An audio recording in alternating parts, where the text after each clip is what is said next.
How to write the best resume. Before we even get started, if you want to know how to format and design your resume, like should you be putting a picture of yourself on it, please make sure you watch this video that we already have up on the channel where we reviewed the best resumes and free templates out there on the internet. So make sure you watch that video before coming back and watching this one. This video is going to walk through all the different potential sections that you could include on a resume. We'll explain what they're used for and help you figure out which ones you should be including on your resume. Like, do I need to have a summary section? What about an objective? If those are the questions that you have, not to worry, we got you covered. We're going to explain all of that in this video so you can write the best resume and get that next job.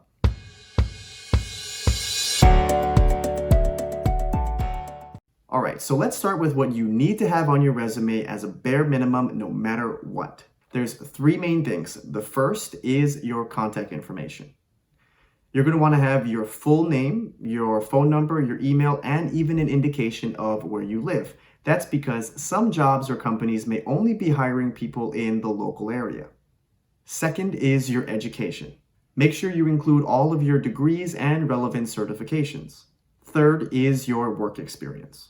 Just a quick note, if you are not graduated yet from college or you've graduated in the last 1 to 2 years, make sure you put your education section at the top or at least above your work section. That's because a lot of companies and recruiters will be looking more at your education than your work experience since you really haven't been working that long or at all. Alright, so now that you know what sections you should be including on your resume no matter what, let's talk about some of the optional sections that you may want to include and what they may be good for. So the first one to talk about is an objective.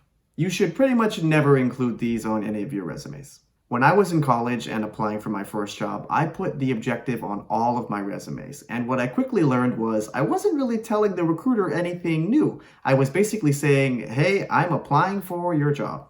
Next is the summary section. In my opinion, the summary section is like a better version of an objective because you can also show why you're such a great candidate. But I don't think everyone necessarily needs to include a summary section on their resume. This is really good for folks who are doing career changes or job switches, or if you need to explain something a little bit weird in your resume, like potentially a gap in employment. Other than that, if your background and experience is directly relevant for the role that you are interested in, it may not necessarily be worth it. Like, let's say you are an accountant now and you're applying for an accounting position just at a different company. Next is the skills section. There's a lot of debate from experts about the skills section and its usefulness. Some people believe that the skills section actually helps you for ATS systems or when you're applying for jobs online. Other people believe that having skills called out in its own section at the top of your resume really helps recruiters get a quick grasp of your experience. I think both of these could potentially be true. However, I want to call out that the skills section is particularly useful and important for anyone who is in a highly technical field, like computer programming or software engineering. You are going to want to call out all the different programming languages and other technical skills that you may have, so it's very easy for the recruiter to identify and determine if you are the appropriate engineer that they need for their roles. A lot of this comes down to the ambiguity and how vague some job descriptions and job titles can be, like software engineer. One very, very important note is if you do include a skills section on your resume, do not ever, under any circumstance, self-rate yourself.